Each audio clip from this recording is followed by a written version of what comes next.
오늘은 새해 2026년을 여는 첫 번째 주일입니다. 올 한 해가 개선문교회 모든 성도님들께 믿음의 한 해, 또 기도의 한 해, 또 은혜의 한 해가 되시기를 주님의 이름으로 축복합니다. 모세는 우리의 인생이 신속히 가니 우리가 날아가나이다. 세월이 얼마나 빠른지 모세는 그렇게 시편에 남겨두었습니다. 그러면 그렇게 속히 지나가는 세월 속에서 우리에게 남는 것은 무엇일까요? 세상 사람들이야 시간이 갈수록 재산을 남기고 또 명예도 남기고 자기가 계획하는 것들을 남길 수 있겠지만 우리 그리스도인들에게는 한 해 한 해 지나가는 그 세월 속에서 무엇이 남고 또 무엇을 남겨야 할까요? 내가 받은 은혜의 말씀, 내가 붙들고 살아가는 그 하나님의 말씀이 한 해 한 해 또 우리 신앙의 연수가 더할수록 여러분의 마음속에 풍성이 남고 또 쌓여가기를 주님의 이름으로 축복합니다. 새해를 맞아서 어떤 말씀으로 시작할까? 주님 말씀을 주시옵소서. 지난 연말부터 몇 주를 이렇게 기도하다가 고민하다가 출애굽기 말씀으로 올 한 해를 열기로 했습니다. 당분간 출애굽기 강해로 우리가 함께 은혜를 받을 텐데요. 하나님께서 이 출애굽기 말씀을 통하여 우리 교회에 또 우리 각 성도님들의 마음에 말씀하시고 또 예비하신 은혜를 부어주시기를 또 기대합니다. 출애굽기는 구약 성경의 두 번째 책입니다. 첫 번째는 창세기이죠. 세상을 창조하신 이야기. 그리고 그 다음 바로 이어서 나오는 책이 출애굽기. 출애굽기는 그 분량이 전체 40개의 장으로 이루어져 있습니다. 책 이름으로만 보자면 출애굽기, 즉 나왔다, 애굽, 이집트에서, 즉 출애굽기라는 그 책 이름 말뜻은 이집트에서 탈출해서 나온 기록이라는 뜻입니다. 창세기 다음의 책인 이 출애굽기의 대략적인 배경은 이렇습니다. 창세기 특히 후반부에 보면 우리 믿음의 조상들의 이야기가 나오죠. 아브라함, 이삭, 또 야곱, 또 야곱의 12아들, 그중에 특별히 요셉의 이야기가 창세기 후반부 상당 부분을 차지하고 있습니다. 창세기 그중에 마지막은 야곱의 12아들 중에서 특별히 요셉이 이복 형들의 미움을 받아서 이웃 애굽으로 종으로 팔려가는 이야기가 나옵니다. 그곳에서 우여곡절 수많은 고난을 겪지만 놀랍게도 결국 그 나라의 총리의 1인 지하 만인 지상 이 자리에 오르게 됩니다. 그 이후에 그 일대에 7년 기근이 닥치고 결국 양식이 없어 어려움을 겪던 자기 아버지 야곱을 비롯한 자기의 모든 형제와 그들의 식솔 70명을 요셉이 그들을 애굽으로 불러들입니다. 즉 이민을 오게 하는 것이죠. 그렇게 이주시켜 정착하여서 살았더라. 이것이 창세기의 마지막입니다. 믿음의 조상 그들의 후예였던 70인의 야곱의 식솔이 애굽에 정착하여 살았다. 그러면 그 정착 이후에 그 70명에 이르렀던 야곱의 모든 식솔들이 애굽에서 어떻게 살았을까요? 최소한 초기에는 요셉이 그 나라의 두 번째 높은 자리에 있었으니까 초기에는 제법 환대를 받고 떵떵거리면서 살 수 있었을 것입니다. 심지어 야곱이 죽고 심지어 요셉이 죽은 이후에도 한동안은 그에 준하는 대접과 대우를 받으면서 이민 생활 그리고 번성할 수 있었습니다. 더구나 가나안에 비하면 애굽은 정말 살기 좋은 곳이었습니다. 가나안은 비가 오지 않으면 살기가 힘들었어요. 늘 하늘에서 때에 따라 내리는 비를 기다려야 하는 땅이었고, 가나안은 이 애굽과 메소포타미아를 연결하는 그 지역에 있었기 때문에 어느 한쪽에서건 강대국이 힘을 얻고 정복사업을 펼치면 항상 그 중간 다리 역할, 가장 먼저 그 강대국의 영향을 받을 수밖에 없는 땅이었습니다. 그러나 애굽은 정말 안전하고 풍요로운 것이었습니다. 1년 12달 도도히 흐르는 그 길고 그 큰 나일강이 그 애굽 땅의 풍요를 상징하고 있었습니다. 야곱의 식솔들이 애굽으로 이주하고 그렇게 시간이 흘러 최대 약 400년 정도의 시간을 애굽 땅에서 보낸 것으로 보고 있습니다. 그 긴 시간과 또 애굽의 안전, 또 그 땅의 풍요가 맞물려서 70명으로 처음 이주했던 이스라엘은 이제 큰 민족으로 성장하게 됩니다. 오늘 우리가 읽은 출애굽기는 그 시작과 더불어서 지난 400년간 있었던 일들을 요약해서 보여줍니다. 1절에 보면 야곱과 함께 각각 자기 가족을 데리고 애굽에 이른 이스라엘 아들들의 이름은 이러하니, 그러면서 루벤으로 시작되는 야곱의 12아들의 이름을 나열합니다. 물론 이들도 이미 다 장성하여 가족을 이루고 식소를 거느리고 있습니다. 그리고 5절에 보면 야곱의 허리에서 나온 사람이 모두 70이요 요셉은 애굽에 있었더라. 요셉은 이미 애굽의 총리로 있었다는 뜻이지요. 그렇게 이주하고 정착한 다음에 시간이 흘렀습니다. 그 시간의 흐름을 이렇게 말해주지요. 요셉과 그의 모든 형제와 그 시대의 사람은 다 죽었고 이스라엘 자손은 생육하고 불어나 번성하고 매우 강하여 온 땅에 가득하게 되었더라. 시간이 지나서 이전 사람들은 차례차례 죽어서 사라져갔고 그 시간이 지날수록 이스라엘은 더 번성하고 민족을 이루었습니다. 그런데 그렇게 그 400년을 보내고 있던 어느 순간 애굽에 큰 변화가 일어났습니다. 8절 안에 요약되어 있는데요. 8절 이렇게 말합니다. 요셉이 알지 못하는 새 왕이 일어나 애굽을 다스리더니. 새 왕, 여러분 새 왕이라고 하면 아버지를 이어서 그 아들이 다음 왕으로 올라선 이런 느낌을 주는데, 그래서 다른 성경, 대표적으로 70인역 성경은 아주 미묘하게 이 번역을 새 왕이라고 하지 않고 요셉을 알지 못하는 다른 왕이 일어나 애굽을 다스렸더라. 여러분 새 왕이라고 했을 때는 기존에 있던 왕의 아들이 왕이 되었다 이런 느낌이지만, 여러분 다른 왕이 일어나 이러면 어떤 느낌입니까? 왕조가 바뀐 것입니다. 요셉이 총리가 되었을 당시에 애굽의 왕조는 애굽 긴 역사 중에서 힉소스라는 왕조였습니다. 힉소스 왕조. 고대 이집트어로 힉소스는 외국 지배자, 이방인 통치자라는 뜻입니다. 힉소스 왕조를 열었던 사람들은 그러므로 본토 이집트 사람이 아니었어요. 외부에서 군사적으로 밀고 들어와서 애굽을 정복하고 그 애굽 위에 세운 나라였습니다. 그러니 그들을 힉소스 왕조라고 칭하는 것입니다. 외부에서 들어온 이방인 통치자들. 마치 만주족이 중국 한족이 세운 명나라를 정복하고 그 땅 위에 자기들의 청나라를 세운 것과 비슷하다고 할 수 있습니다. 한족이 중국 주류지만 그 만주족 아래에서 청나라 세월을 보냈습니다.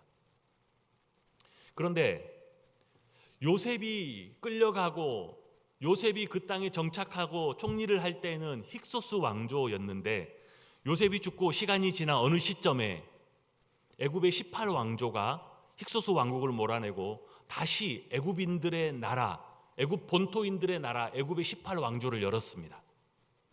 이런 역사적인 배경을 성경은 요셉을 알지 못하는 새 왕, 다른 왕이 일어나 애굽을 다스리더니 이 한 줄로 요약해서 서술하고 있습니다. 우리는 현재 고고학적인 발굴이나 또 전시된 유물들을 통하여 이집트가 인류 문명사에서 얼마나 오래되었고 또 얼마나 크고 화려한 제국을 이루었었는지 알고 있습니다. 그런데 성경을 읽다 보면 이런 의문도 여러분 가질 수 있습니다. 가나안 시골 동네에서 종으로 팔려왔던 요셉이 그가 무슨 존재감이 있다고 그 큰 화려한 제국 안에서 총리의 자리까지 올라갈 수 있었던 걸까? 마치 무슨 동화 같고 조금은 과장된 이야기가 아닐까라는 느낌까지 듭니다. 한국에서 제대로 살기가 힘들어서 미국으로 이민 간 사람이 시간이 지나서 미국의 장관이 되고 대통령이 되었더라. 야, 그게 가능해? 미국의 주류 사회에 진입하는 것 자체가 가능해? 이런 느낌을 받는 것과 비슷하다고 할 수 있습니다. 그런데 이집트의 역사를 되짚어 보면 나름 설득력이 있습니다. 힉소스 왕조는 외부 세력이 들어와 애굽에 세운 왕조였습니다. 이들에게 가장 큰 숙제는 당연히 본토 애굽인들을 어떻게 견제하고 내리눌러 다스릴 것인가.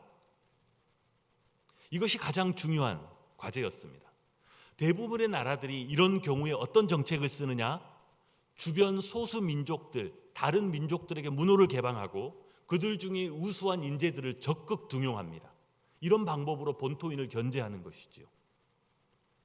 이런 배경 속에서 외부인이었던 요셉도 등용될 수 있었던 것입니다. 특별히 하나님께서 요셉에게 고위 관리들의 꿈과 바로의 꿈을 그 나라의 장래를 내다보고 해석할 수 있는 지혜를 허락하심으로 애굽의 지도층, 애굽의 바로에게까지 인정을 받게 해주셨습니다. 또한 총리 요셉의 지혜로운 통치는 당시에 힉소스 왕조가 직면하고 있던 7년 기근의 위기를 아주 지혜롭게 극복하게 했을 뿐만 아니라 그 나라 힉소스 왕국의 권력 기반을 아주 탄탄하게 다지는 데 결정적인 역할을 했습니다. 그러니 요셉이 죽은 이후에도 그 힉소스 왕조가 유지되는 동안에는 이스라엘 족속은 애굽에서 환대를 받고 편안하게 살 수 있었던 것입니다. 그런데 시간이 지나 힉소스 왕조가 멸망하고 다시 애굽 본토인들의 왕조가 열렸습니다. 억압당하던 본토인들이 자기들의 지위를 다시 회복하고 나서 잃어버렸던 권력을 다시 움켜쥐고 나서 당연히 무슨 일을 가장 먼저 하겠습니까? 그동안 애굽에 뿌리 내렸던 외부인들, 이방 세력들의 모든 기록, 그들의 흔적, 그들의 영향력을 제거하고 지우고 그것들을 뿌리 뽑아내는 일을 가장 먼저 할 것입니다. 왜 이스라엘이 출애굽기의 시작과 함께 노예의 신분이 되었는지, 또 애굽의 바로는 왜 이스라엘 족속을 이토록 학대하고 억압하려고 하는지, 그런 역사적인 배경 안에서 우리는 상황을 조금 더 자세히 이해할 수 있게 됩니다. 그런데 오늘 우리가 함께 읽은 본문 안에 아이러니하게도 이스라엘을 그렇게 학대하고 억압하는 바로의 근심과 두려움이 기록되어 있습니다. 오늘 9절 10절을 보면 이렇습니다. 그가 그 백성에게 이르되 이 백성 이스라엘 자손이 우리보다 많고 강하도다. 자, 우리가 그들에게 대하여 지혜롭게 하자. 두렵건대 그들이 더 많게 되면 전쟁이 일어날 때에 우리 대적과 합하여 우리와 싸우고 이 땅에서 나갈까 하노라 하고. 애굽 본토인들의 입장에서는 외부 세력인 이스라엘 족속을 어떻게든 찍어 눌러서 자기들의 힘과 영향력, 그들의 발 아래 두어야 하는데 그들의 숫자가 얼마나 많은지, 또 그들이 얼마나 강한지. 물론 고대에서는 인구수, 그 숫자 자체가 힘이기도 했습니다. 그 숫자가 많으면 힘이 큰 것이죠. 그러나 오늘 본문에서는 또한 이스라엘이 아마도 그들의 신체 조건 안에서도 강하고 건강하고 튼튼한 것을 암시하고 있는 것 같습니다. 그들은 신체적으로도 건강하고 강했을 뿐만 아니라 그 수에 있어서도 아주 많았습니다. 바로가 걱정하는 최악의 케이스는 이것입니다. 애굽이 어쩔 수 없이 주변 나라와 전쟁을 하게 될 때 이 이스라엘 족속들이 자기들의 정치적인 이해관계 때문에 애굽 내부에서 들고 일어나면 우리가 외부의 적과 내부의 반란을 어떻게 동시에 감당할 수 있겠느냐? 원래 어떤 나라든 간에 외부의 적보다는 내부에서 들고 일어나는 적에게 더 취약하기 때문입니다. 그래서 애굽의 바로는 더 큰 힘으로 이스라엘 족속들을 찍어 누르고 더 가혹하게 그들을 학대했습니다. 그렇게 하면 힘을 잃고 시간이 지날수록 지리멸렬해질 것이라고, 그렇게 시달리다가 삶이 어려워지면 결국 그들의 숫자가 줄어들게 되고 결국 그들의 존재감이 약화될 것이다. 그렇게 기대했습니다. 그래서 바로는 오늘 11절에 보면 그들을 위해 감독들을 세우고 그들에게 무거운 짐을 지워 괴롭게 하여 그들에게 바로를 위하여 국고성 비돔과 라암셋을 건축하게 하니라. 13절, 14절에도 보면 이스라엘 자손에게 일을 엄하게 시켜 어려운 노동으로 그들의 생활을 괴롭게 하니 곧 흙 이기기와 벽돌 굽기와 농사의 여러 가지 일이라. 그 시키는 일이 모두 엄하였더라. 그들은 가혹한 건설 현장에 동원되었습니다. 어렵고 괴로운 일들, 흙 이기기와 벽돌 굽는 일, 그리고 바로에 의해서 명령된 국고성을 짓는 일에 동원되었습니다.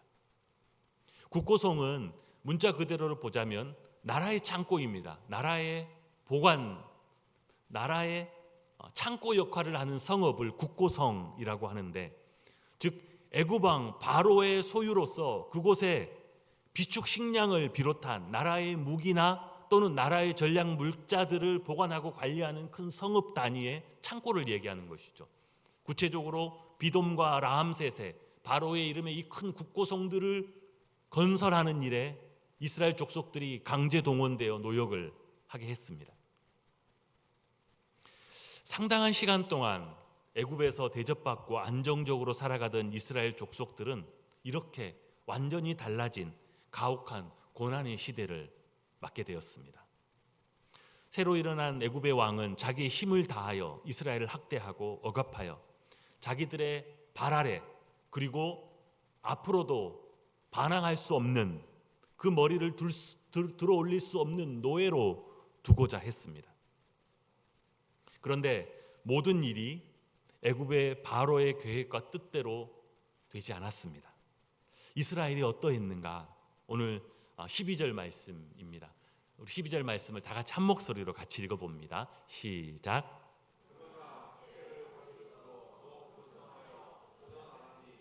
애굽 사람이 이스라엘 자손으로 말미암아 근심하여. 이 이스라엘 족속은 다른 여느 족속들과 달랐습니다. 이 정도 억압하고 찍어 누르고 몰아붙이면, 이 정도 고난이면 점차 세력을 잃고 숫자도 줄고 조용히 머리 숙이고 노예로 비굴하게 살아남아야 하는데, 이들은 어떻게 된 것이 학대를 받을수록 더욱 번성하여 퍼져나갔습니다. 학대를 안 받은 것이 아니에요. 고난이 없었던 것이 아닙니다. 그들도 똑같이 여타 이방 족속들 중처럼 고난을 받았습니다. 그런데 결과는 다른 여느 족속들과 달랐습니다. 학대를 받으면 줄어야, 위축되어야, 노예가 되어야 정상인데, 그리고 애굽 내에 있는 다른 소수족들은 다 그랬습니다. 그런데 이 이스라엘만은 예외였습니다. 이들에게만은 마치 다른 이유가 있고 그들이 알지 못하는 또 다른 원리가 그들에게만은 따로 적용되는 것과 같이 느껴졌습니다. 성경은 지금 무엇을 말하고 싶은 걸까요? 이스라엘 족속들이 아주 신체적인 조건도 좋고, 그래서 이 힘든 다른 족속들은 버틸 수 없는 강제 노역도 잘 견뎌내고, 더구나 이 생식 능력도 아주 좋아서 자식들까지 많이 낳았더라, 이런 이야기들을 하고 싶은 걸까요? 성경은 지금 애굽의 학대 아래에 있는 이 이스라엘 족속을 보면서 이들은 아브라함의 후손이다, 이렇게 말하고 있습니다. 이들은 아브라함의 후손이다, 이 말이 무슨 뜻일까요? 하나님은 창세기 12장에서 아브라함을 처음 부르실 때 그에게 약속하신 것이 있었습니다. 특별히 12장 2절에 보면 하나님이 아브라함을 처음 불러 세우실 때 내가 너로 큰 민족을 이루고 내게 복을 주어 내 이름을 창대하게 하리니 너는 복이 될지라 라고 하나님 당신의 약속의 말씀을 그에게 주셨습니다. 그게 믿음의 조상 아브라함의 시작이었어요. 어떻게 이스라엘만은 학대를 당하는 중에도 그 수가 더하고 번성할 수 있는가? 아브라함에게 주셨던 하나님의 약속의 말씀이 그들 위에 있었기 때문이었습니다. 하나님은 당신이 주셨던 그 약속의 말씀대로 아브라함의 후손을 지금 큰 민족으로 일으켜 세우고 계신 것입니다. 환경적으로는 고난이, 어려움이 있을 수 있습니다. 그러나 그 하나님의 약속의 말씀이 이루어지는 그 자체를 막아설 수는 없었어요. 하나님께서 아브라함에게, 그 후손들에게 주셔서 그들 위에 머물고 있는 이 하나님의 약속의 말씀, 그것은 무엇으로도 막을 수 없었고 세상이 주는 고난과 압제로도 그것을 통제할 수가 없었습니다. 그것이 바로 이스라엘이 다른 민족과 달랐던 가장 큰 이유였고, 이스라엘의 삶에 적용되고 있는 가장 큰 능력이요 원리였습니다. 여기에서 우리는 하나님의 약속의 말씀을 붙들고 살아가는 우리 신앙인들의 삶을 새로운 눈으로 보게 됩니다. 우리 그리스도인들도 믿음으로 살아가지만, 하나님의 백성으로 살아가지만 이 세상에서 고난을 겪습니다. 그러나 어떤 고난이 닥쳐도 우리는 결국 그 고난을 딛고 일어납니다.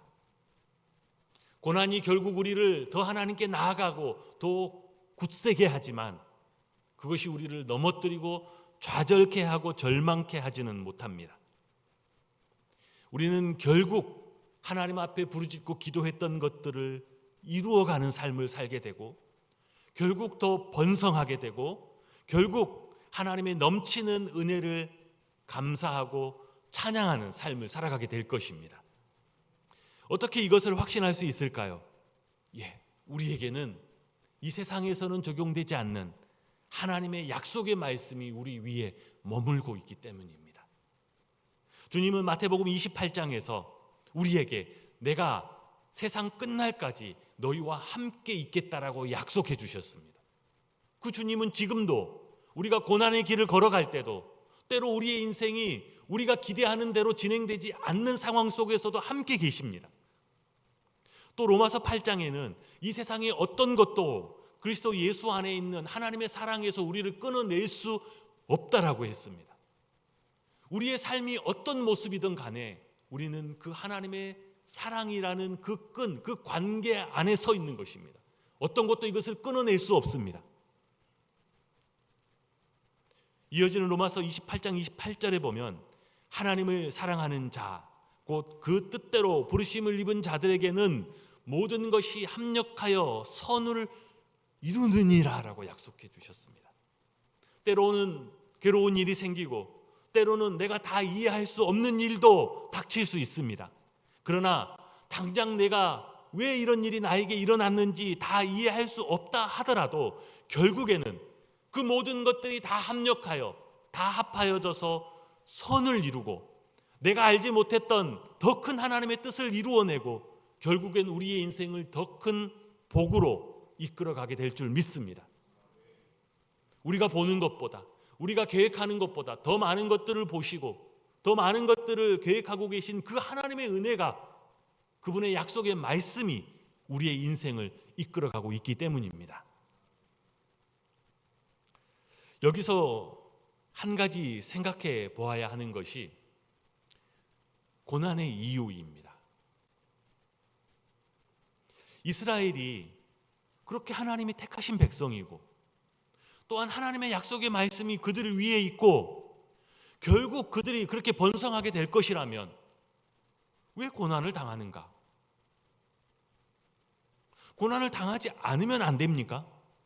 힘들어하지 않고 눈물 흘리지 않아도 된다면, 그렇게 번성하면 더 좋은 것이 아닐까요? 우리 모든 사람들이 이 땅을 살아갈 때 다들 원하는 게 고난은 없고 더 번성하고 더 풍성한 것, 이것이야말로 우리가 원하는 것이 아닐까요? 우리가 이 문제를 다루기 위해서 이 질문을 출애굽기 안에 있는 이스라엘에게도 한번 던져보기를 원합니다. 만약 이스라엘이 애굽에서 계속 좋은 대접을 받고 모든 것이 풍족하여 부족한 것이 없고 아무런 학대와 고난도 없었다라면 어땠을까요? 그들은 계속 그 땅에서 살려고 했을 것입니다. 하나님이 그들에게 주셨던 약속의 땅을 생각해내지도 못했을 것이며 그곳으로 돌아가려고 하지도 않았을 것입니다. 왜요? 너무 좋은 거예요. 모든 것이 풍족하고 아무것도 근심 걱정할 것이 없으니 애굽에서 영원히 살 것처럼 자리를 잡으려 했을 것입니다. 그러나 애굽은 그들의 고향이 아니었고 하나님이 그들에게 영원히 허락해 주신 약속의 땅도 아니었습니다. 하나님이 아브라함의 후손인 그들을 택하여 번성케 하신 이유는 그들이 애굽에서 잘 먹고 잘 사는 데 있지 않았고 그들이 하나님께서 그들에게 주신 그 약속의 땅에서 하나님의 율법이 통치하는 나라, 이 세상이 그 어떤 나라와도 구별된 거룩한 하나님의 나라를 세워가는 데 있었습니다. 오랜 세월 이전 힉소스 왕조 아래에서 편하게 살아가던 이 땅이 자기들이 영원히 살 것처럼 안주하고 있던 그 이스라엘을 고난이 흔들어 깨웠습니다. 고난이 애굽이 그들이 영원히 살아갈 땅이 아님을 깨닫게 했고 그들이 돌아가야 할 하나님의 약속의 땅이 우리에게 따로 있음을 기억하게 만들었습니다. 결국 그 땅을, 애굽 땅을 떠나 하나님의 약속의 땅을 향하여 앞으로 나아가게 만들었습니다. 이 땅을 살아가는 우리들에게 하나님은 왜 고난을 허락하시는지 우리는 오늘 최소한 그 한 가지 이유를 깨닫게 됩니다. 고난이 없고 모든 것이 풍족하고 시간이 아무리 지나도 항상 건강할 수 있다면 우리는 이 땅에서 영원히 살 것처럼 이 세상에 버치되고 이 세상의 풍조를 따라 안주하려 할 것입니다.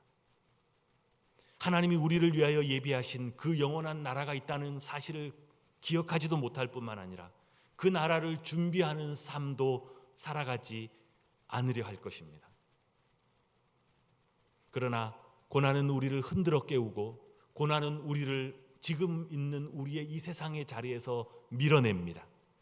애굽에 있던 이스라엘을 가나안을 향하여 광야로 밀어내듯이 고난은 이 세상 죄와 악으로부터 우리를 하나님께로 밀어내고 이 세상을 따르는 삶에서 하나님의 나라의 삶으로 우리를 밀어냅니다. 우리는 실상 고난을 통하여 하나님이 우리를 위해 예비하신 더 큰 은혜를 향하여 나아갑니다. 고난을 통하여 우리가 이르러야 할 더 온전한 하나님의 백성, 하나님의 자녀의 모습으로 나아가게 됩니다.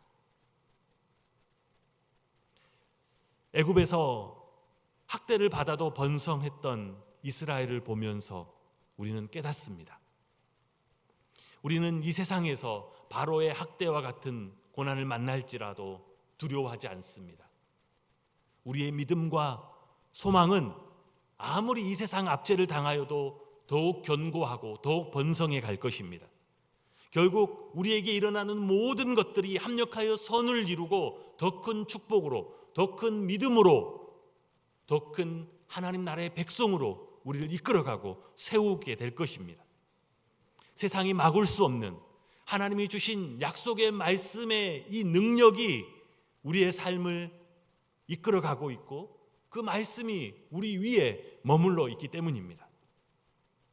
그러나 동시에 우리는 이 세상에서 겪는 고난을 통해서 이 세상이 우리가 영원히 살아갈 땅이 아니요 하나님이 우리를 위해 예비하신 영원한 나라가 있음을 바라보게 되고 이 땅에서의 삶을 어떻게 살아야 하느냐, 이 땅에서 영원히 살 것처럼 하루하루를 살아서는 안 되고 영원한 하나님의 나라를 바라보면서 이 땅에 하루하루를 살아야 됨을 깨닫게 됩니다.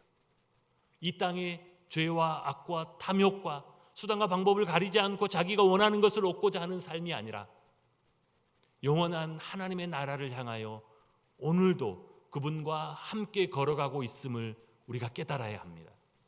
왜 우리가 이 세상을 똑같이 두 발을 딛고 살아가지만 이 세상 사람들과 다르게 살아야 하고 또 다르게 살아갈 수 있는 은혜와 능력의 근원이 따로 있는지를 깨닫게 됩니다.